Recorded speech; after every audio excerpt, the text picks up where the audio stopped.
Finally this hour, Disney's live-action remake of one of its classic films, Snow White and the Seven Dwarfs, is out next week. First, the Hollywood premiere is scheduled for this Saturday, but the red carpet is going to look a little different than usual. Instead of being packed with paparazzi and media outlets, Disney is limiting access to only a few photographers and one house crew.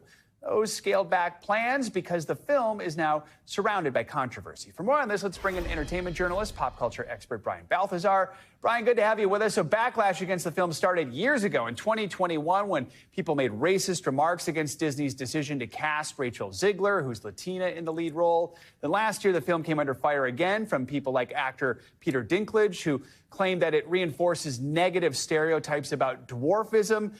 Have Zegler or Disney responded to any of these comments now as we get so close to the premiere?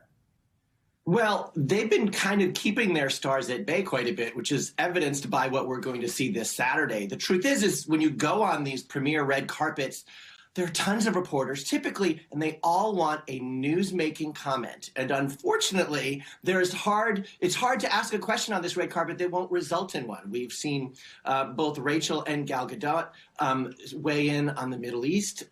We've heard stories of Rachel Zegler talking about criticisms of the original movie and the portrayal of Prince Charming basically as a stalker. I mean, there's really very little that you can go to this event and not ask that won't result in some sort of polarizing comment that will take attention away from the film itself, or at least showcase it in a not so positive way. Yeah, and really a reflection of just the times we live in right now. Politics playing a role in some of the controversy. Zegler has promoted free Palestine messages on her social media. The evil queen, as you mentioned, played by Gal Gadot, who is Israeli, has been an outspoken supporter of Israel.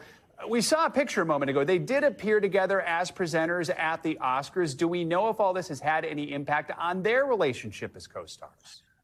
There's no indication that their relationship has been compromised other than that they've stated their point of view and they're not being seen publicly other than at events where it's rather scripted. Like, obviously, that presentation of an award is very scripted. And so that was, one might argue that it wasn't the warmest presentation, but only they can speak for sure about how their relationship is going. Another thing we might add is Rachel Zegler spoke out against President Trump and Trump supporters, wishing them no peace, which she later apologized for. So you can see that Disney now, which has a movie that some argue may not have ever been made. Honestly, maybe this was not the right time to bring this back and do a live action version of this. But you can see they're trying to say, let's stay away from any more polarizing comments. Let's just have our own crew there, have a select number of photographers that aren't going to get sound bites and just release photographs because it's just too much of a polarizing film right now for people. Yeah. Despite all this controversy, we should note Snow White's official trailer has received more than 11 million views. Do we have an idea of how well this film might do at the box office?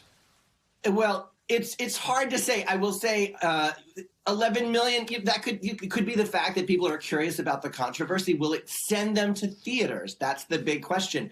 I think it's going to be a tough sell, to be honest. I think that there's so much bad press about this that I think people are going to stay away or say, I can wait until streaming. There's so many reasons that people may have to say, you know what, this one may not be for me. And just remove the politics, there's also just this question, do people actually want live action remakes of these animated films that they've loved for decades?